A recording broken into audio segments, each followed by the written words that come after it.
series. This series is going to be split with Neil and I, and we're going to be attacking the subject of spiritual disciplines, and want to make sure that we approach it in such a way that it's more practical, and we can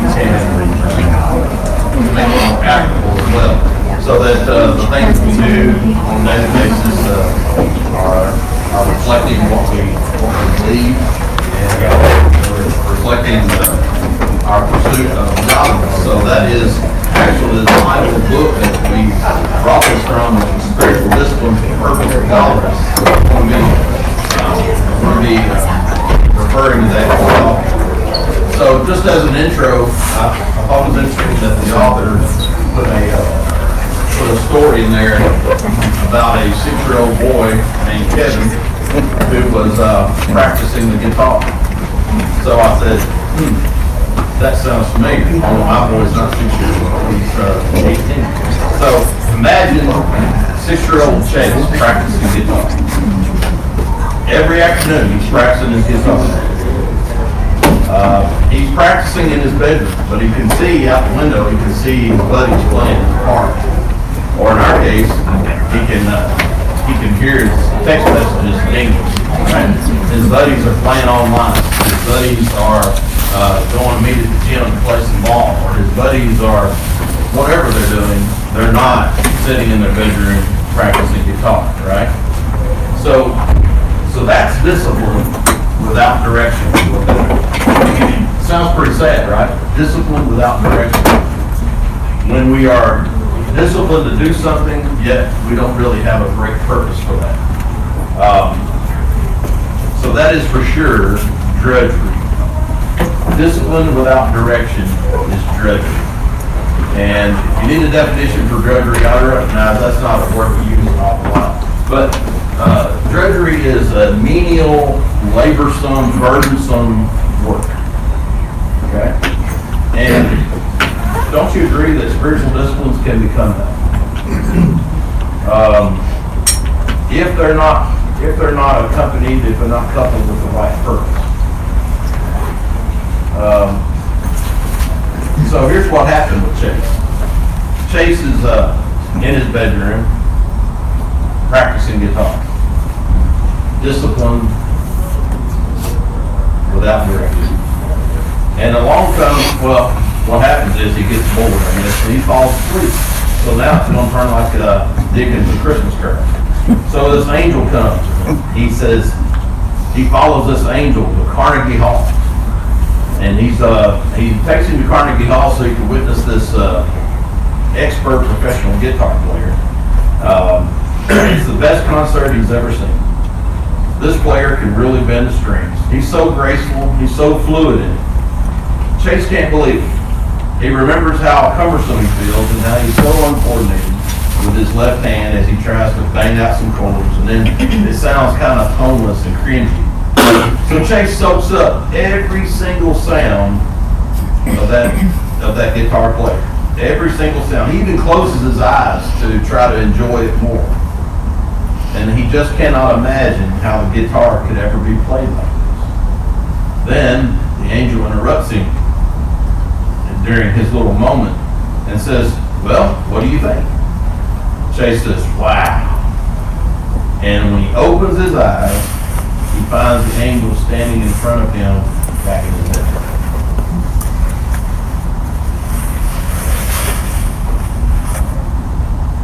The angel says, Chase, that wonderful musician that you just saw, that's you in a few years. The angel disappears, and there stands Chase alone with his guitar in his bedroom. You can see how Chase's attitude might change, right? You can see how his discipline with his guitar might be somewhat improved. Will his discipline now have direction?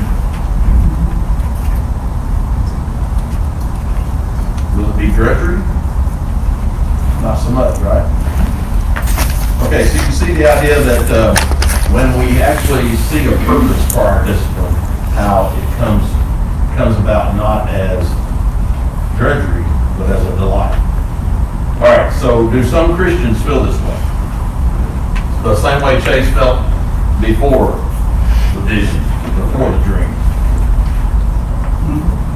Okay. Think so? We might even look in the mirror and say, hey, that might be me sometimes. That might be the way I feel.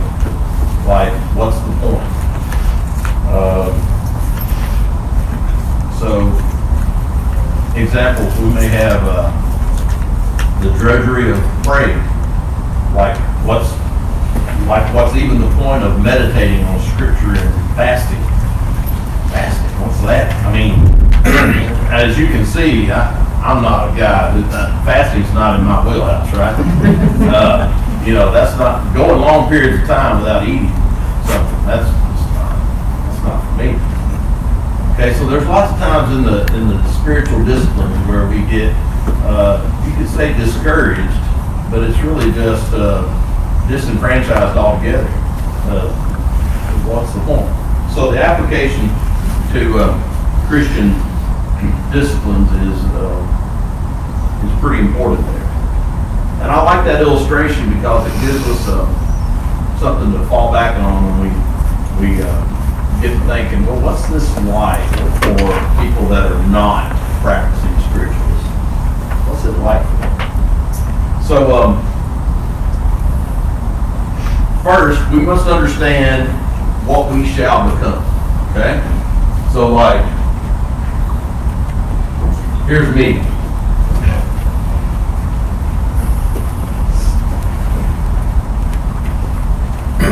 Here's the presence of God, okay? Now, we must understand what we shall become. Romans 8:29 reads, actually, I'll listen to Elton because I've got it in different versions of it. Romans 8:29.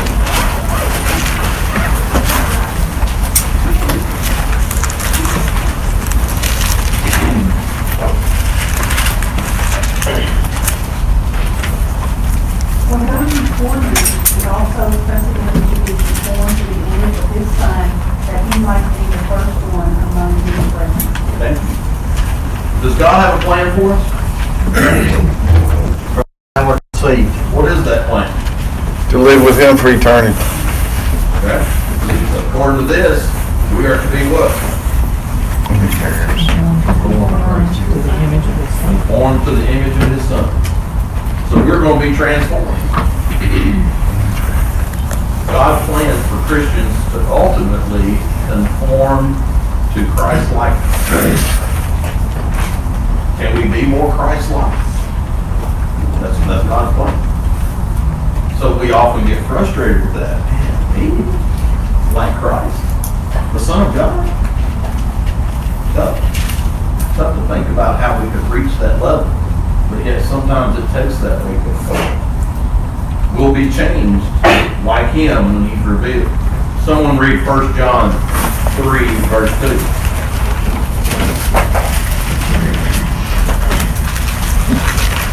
1 John chapter 3, verse 2. Beloved, now we are children of God, and it has not been yet revealed what we shall be. But we know that when he is revealed, we shall be like him, for we shall see him as he is.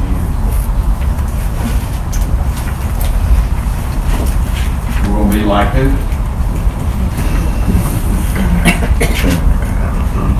Godliness, Christ-likeness. We're going to be changed.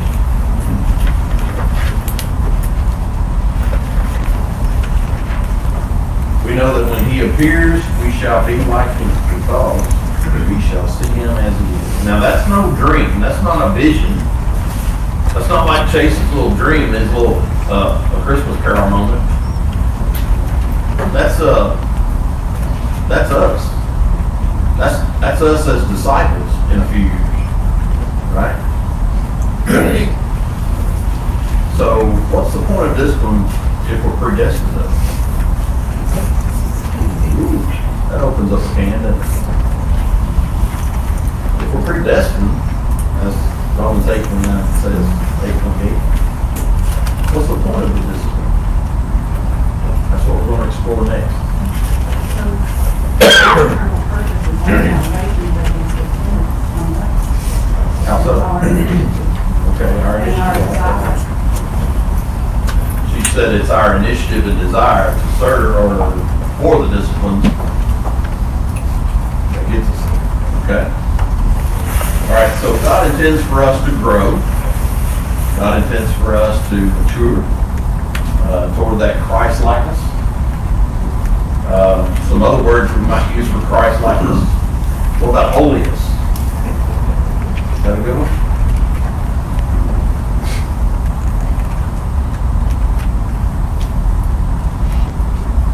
Okay, so that now we're seeing a purpose, right? There's us.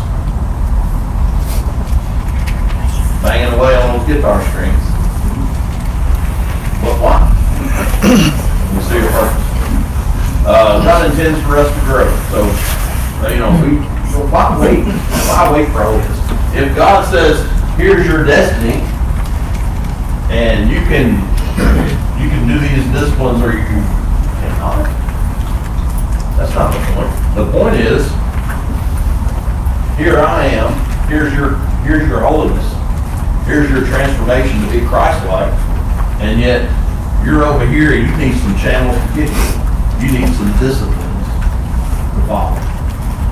We need to appropriate that grace, which is another word I think we can use over here, right? This is God's grace, is it not? Okay, so why wait for the holiness? Why wait? Why not pursue it? Is the point that God is giving us here. I like Hebrews 12:14 there. I like this. You will read Hebrews 12:14. Who's got that for us? Thank you, Ryan. Pursue peace with all people and holiness, without which no one will see the Lord. Okay, and you're reading what version? New King James. New King James uses the word pursue. Yes. Pursue. Pursue Okay. peace. What's another word? Strive. Right. What version is that? Yes. Okay. I have the word strive in the English Standard Version. Okay, anybody got New American Standard?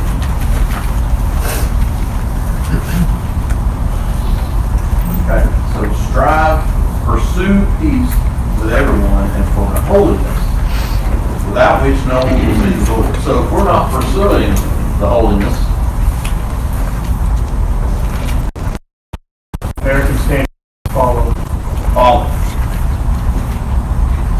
So we have these channels I was talking about to get there, but unless we're pursuing those actively, we're not really doing God's plan. God's plan is for us to pursue these disciplines to present ourselves ready for Christ-likeness, ready for holiness, ready for grace. That's what we mean when we say we're appropriating God's grace. I think there's so much gap between me and God here on the board. What I see is in the middle is all the distractions and the devil.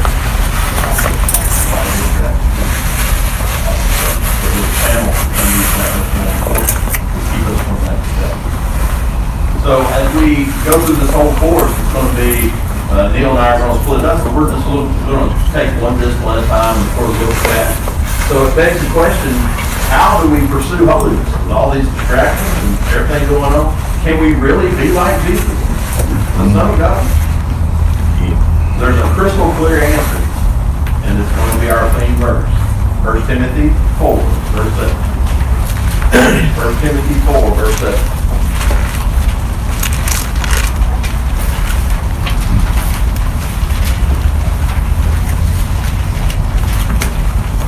Have nothing to do with irreverent, silly myths.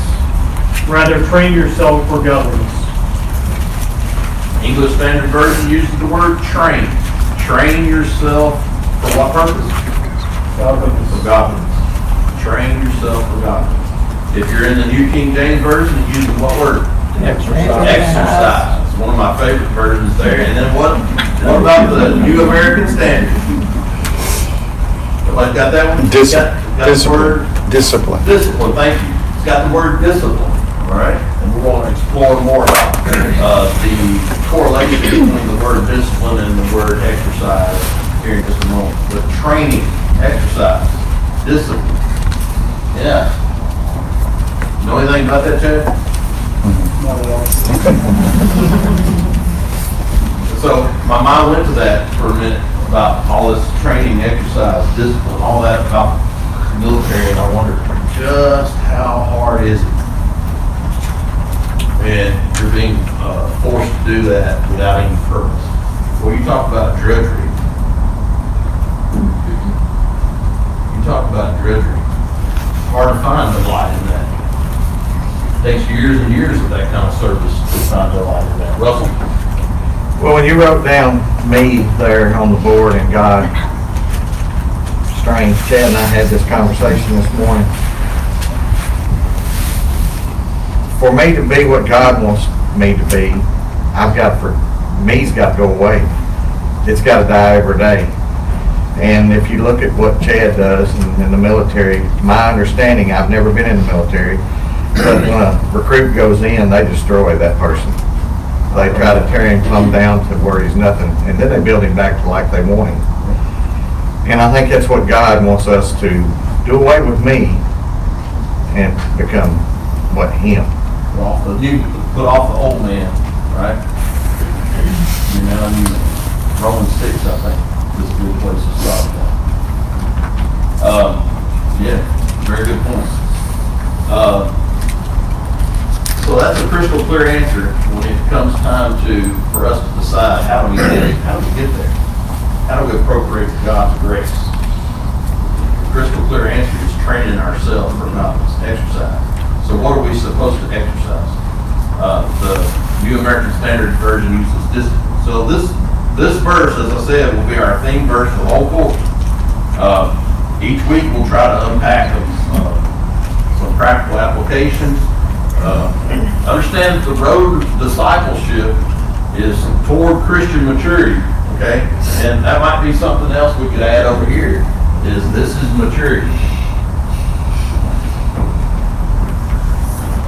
I'm not sure we ever reach our full potential and maturity until we are Christ-like. Godliness, Christ-likeness, holiness, all that is paved with the spiritual disciplines. All these channels are the spiritual discipline. And with a goal like that, then it definitely can be a delight instead of drudgery. Because it sure would be drudgery without a goal, without a purpose. So the spiritual disciplines are the means to godliness. Let's try to list some spiritual disciplines while we're at it. Let's try to fill in this overwhelming gap that Christmas talked about. But what are some of the spiritual disciplines that we can put on our list?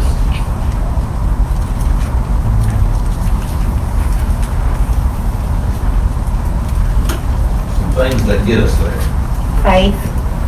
Bible intake, I see your hand signals there. The eyes in the Word. The eyes in the Word. So Bible intake.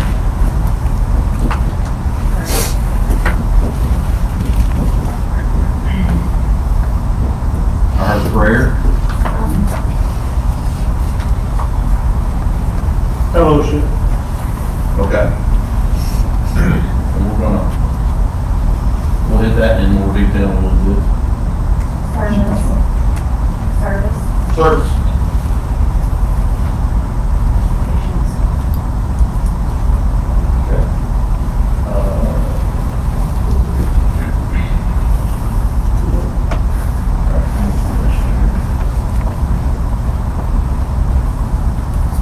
Humility. Okay, I like that. Those are attitudes of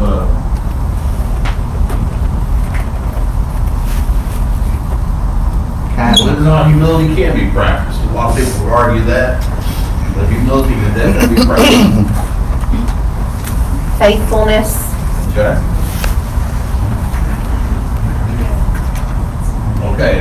said that because that's the place I was headed. She said the fruits of the Spirit are a big part of this. Hope, Okay. Kindness,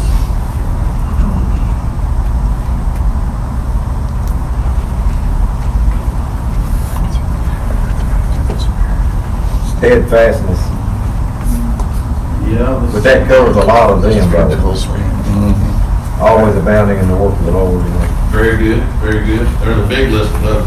Eric Joyce says patience helps, been working on It's patience. patience there, I said you can.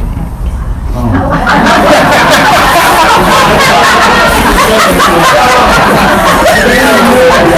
Hey, we all need reminders, brother. We all need reminders. We're getting there. We're getting there.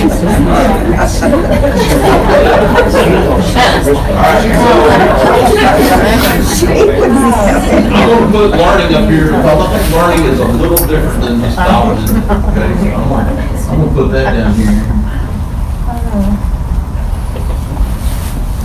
Because we learn from so much more, like experiences, than we do in addition to knowledge and technique. Yeah. I was gonna say, you've got hope and faithfulness up there at the top. You have to add love, We because have those are the three that We remain. have to. The greatest of these, right? Yeah. Okay. I think we're missing one pretty important. I was thinking worship. Repentance, Say again? having a repenting heart. Repentance heart, yeah. Let's see.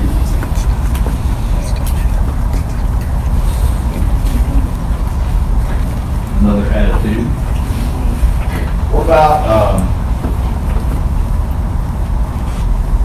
What about evangelism? Something we can practice?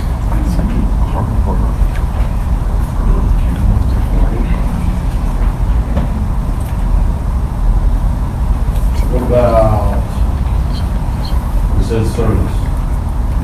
Oh, here's one we I often, guess that's on the chart. here's one we often miss, stewardship.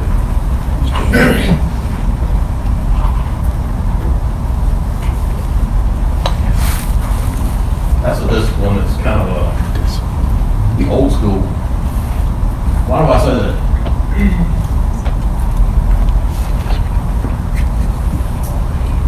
What's some of the societal pressure on practicing stewardship?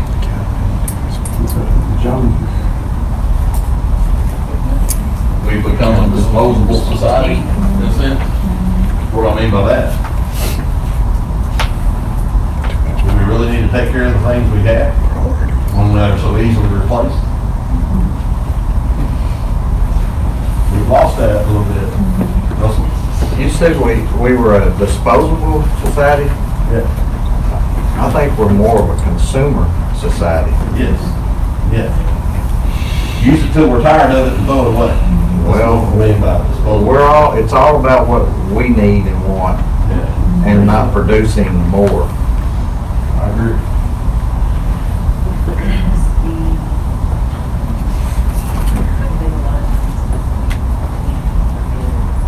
Yeah.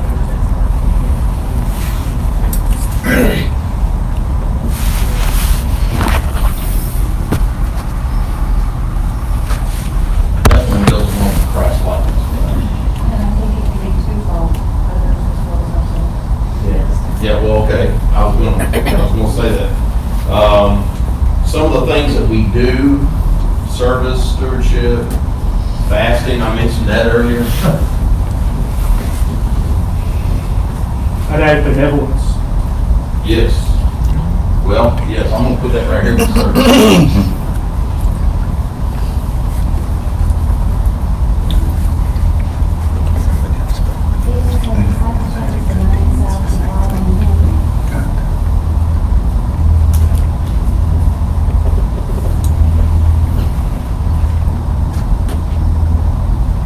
Actually, we'll read that a little bit. But self-denial and taking up our cross and following almost encompasses everything, almost. I like, the idea of, this is one that I'm not very good at, but it goes along with learning, I think, is journaling or note making. Something I'm not very good at. I'm almost as bad about that as I am fasting. Almost.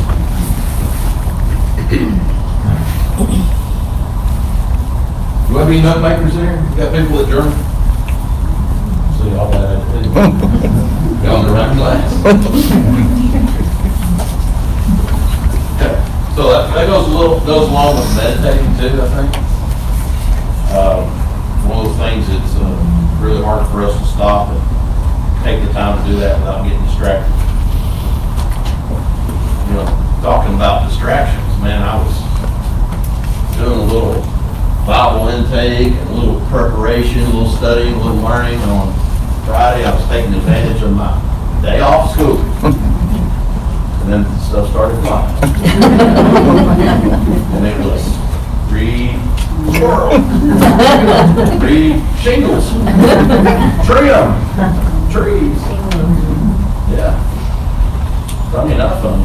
You know, it was funny. It's funny now. It wasn't funny then. Yeah.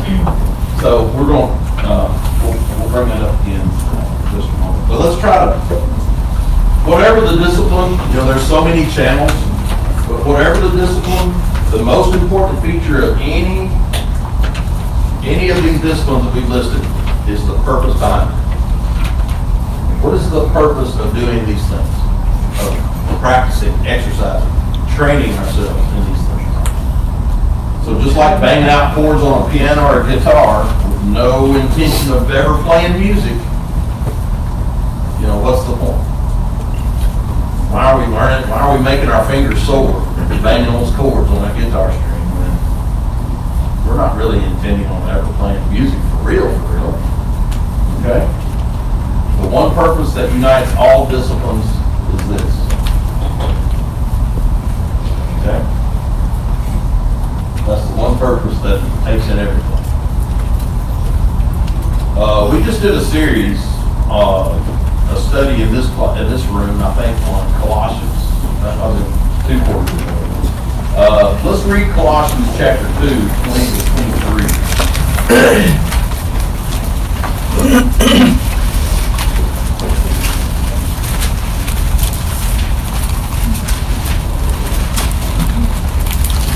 Colossians chapter 2, verses 20 to 23.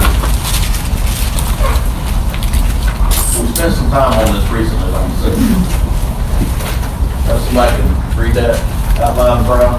Thank you, Mike. Therefore, if you died with Christ from the basic principles of the world, why, as though living in the world, do you subject yourselves to regulations? Do not touch, do not taste, do not handle, which all concern things which perish with the using, according to the commandments and doctrines of men. These things indeed have an appearance of wisdom and self-imposed religion, false humility, and neglect of the body, but are no value against the indulgence of the flesh. No value. So, do we look at this sometimes, and then we start listing the spiritual disciplines and we get discouraged from talking about them? Should we really be teaching spiritual disciplines? Because that sounds an awful lot like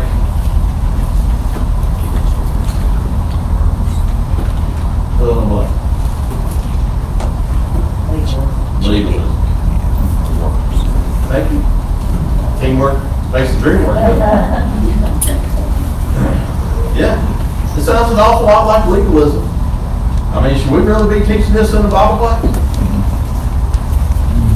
I think Colossians 2 points that out a little bit, but there's something missing. If you take all these disciplines in and of themselves, then yes, that's very much discipline. But if you look at it through the lens of the purpose, if you look at it through this lens, from this point of view, all this is people trying to become Christ-like. This is people that have been called out. These are the elect, are trying to present themselves worthy not worthy, ready. I like that word better. Ready for God's grace. Okay. Comments on that?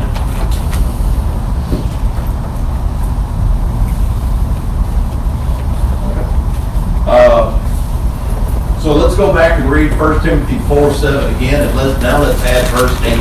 Let's read those two verses together.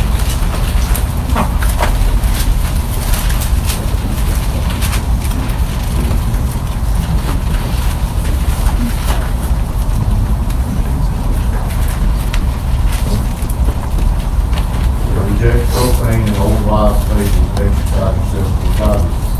Bodily exercise profits a little, but godliness is profitable for all things, having promise of the life that now is and that which is to come. We're not preparing just for right now, the here and now. We're not going to the gym, pumping out those reps on a weight machine. Well, that's just for a here. What about the here and now and later to come? What are we exercising for that? You see, when it has a clear purpose, then it has a meaning. If it has a meaning, then it becomes a delight instead of a drudgery. So I think putting our disciplines in perspective is one of the most important things we can do to help practice spiritual discipline. Like I said before, with a goal like godliness, spiritual disciplines are a delight instead of drudgery. There are actually three primary catalysts that God uses to conform us to Christ's likeness. And we've only been mentioning one, that's the disciplines. But you all alluded to it earlier, and we even listed some disciplines that allude to it as well. There's three primary catalysts that God's going to use to conform us. And only one of these is really under our control, and that's pretty obvious which one is under our control. Let's talk about the other two real quick. The first is people. And, you know, we mentioned fellowship, we mentioned how we treat other people. But I'm talking about it in terms of how does God use people to conform us? What verse comes to mind?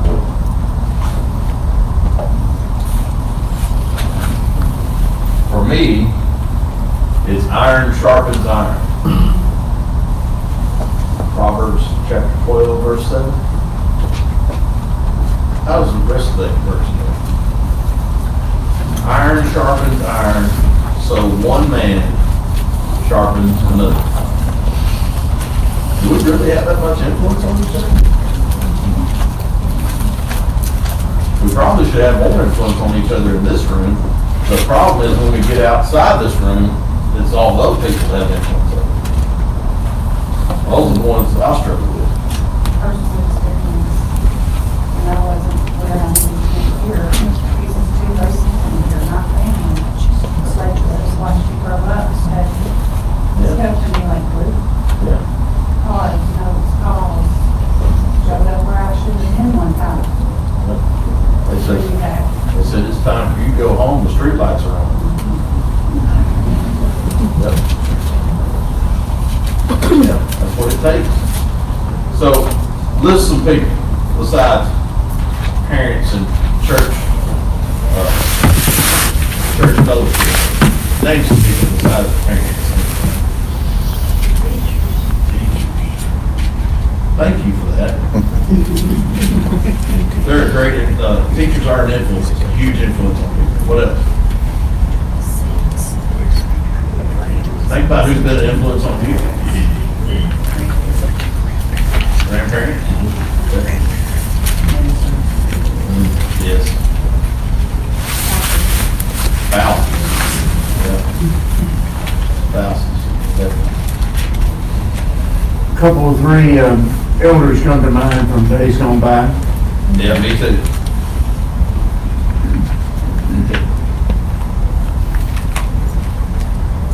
How about coworkers? Customers, clients? Not always a positive, but it's definitely an influence, right? about neighbors. So, friends or foe, doesn't matter. God's using them to conform us, is he? No. Okay. Friends or foe, whether you consider them friends or enemies, God's using them to conform us, to change us, or at least a catalyst for that change. He uses them all. So the other thing that I wanted to mention, so we know that God obviously uses people to conform us, but what about life circumstances? And this one really hit home, because what are some of the life circumstances that really impact our decision making and our practice of discipline? Some of those distractions, you might say. Financial hardships. Definitely. That's the number one. Financial pressure was number one on the list. Yes, definitely illness.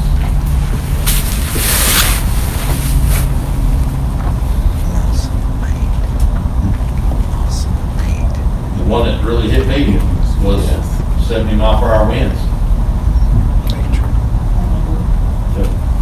The weather, even the weather is a life circumstance that we can't control it, but it definitely impacts the way we practice our disciplines. Yeah, definitely. Yeah, we consider ourselves in a certain circumstance, and there's nothing we can do about it.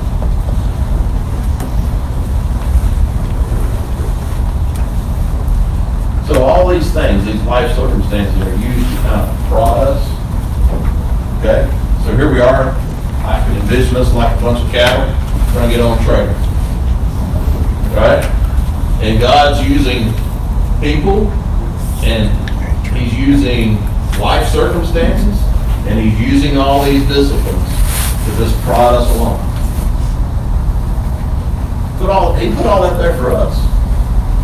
That's kind of humbling right there, is it not? When you think about that. That He not only gave us the purpose, but He gave us the means to get there.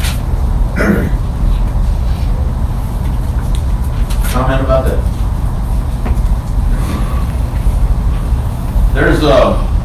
Then there is, of course, the catalyst. The third catalyst is the spiritual disciplines. And I like to look at them from here. We're looking from the inside out. God is working from the inside out. This is how we're treating people. And you could actually make a double list. Some of these are the way we are inside, and others are the way we interact with other people. It's kind of like this is who we are, and then this is how we treat them. But all those are self-disciplines that are considered inside-out workings of God. The other two are like outside ins, like people influencing us, life circumstances influencing us. So those two are different, way different than the spiritual disciplines. And the other way they're different is that we, of course, have control of these. We have hardly any control. We have maybe a small measure of control with who we hang out with, who we fellowship with. We have somewhat of control of that. We have even less control over our life circumstances sometimes. But man, we have a lot of control when it comes to what spiritual disciplines we want to practice and exercise. All right, so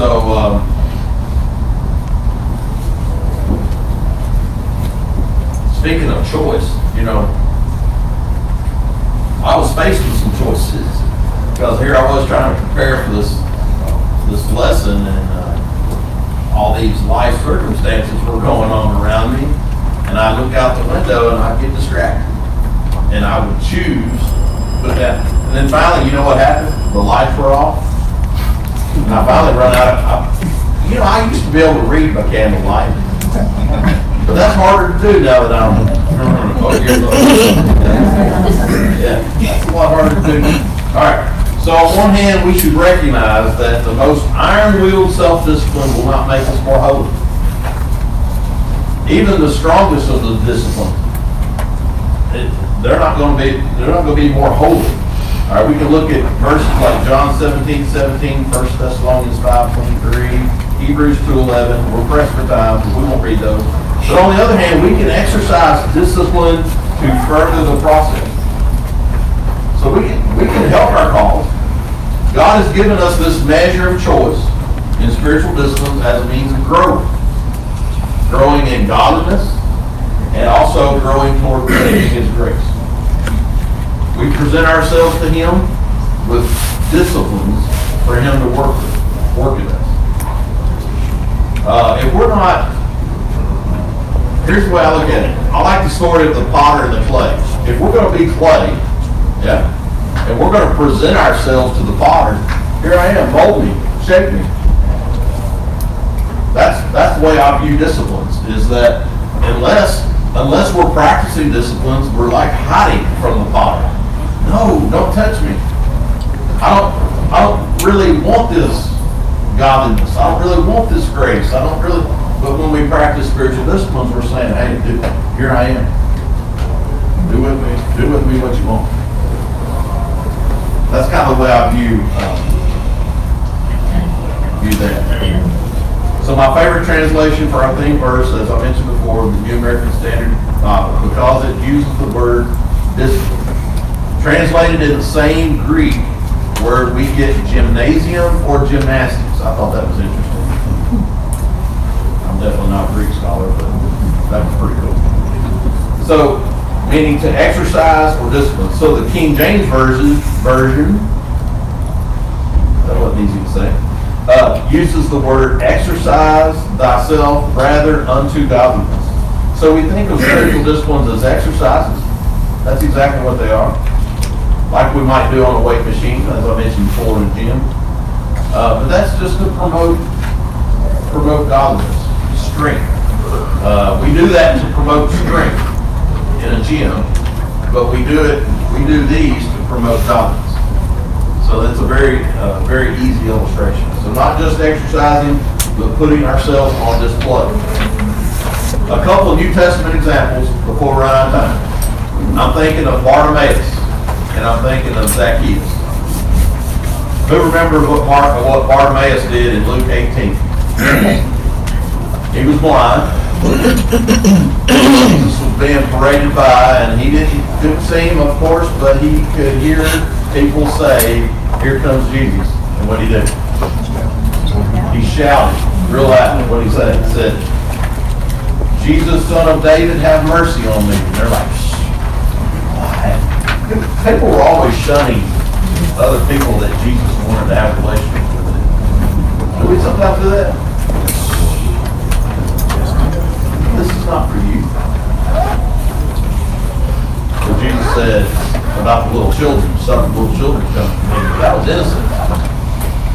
So we often say, well, what about adults? Oh, well, adults, they're not as innocent. Yeah, but Jesus still died for them, right? So here's Bartimaeus.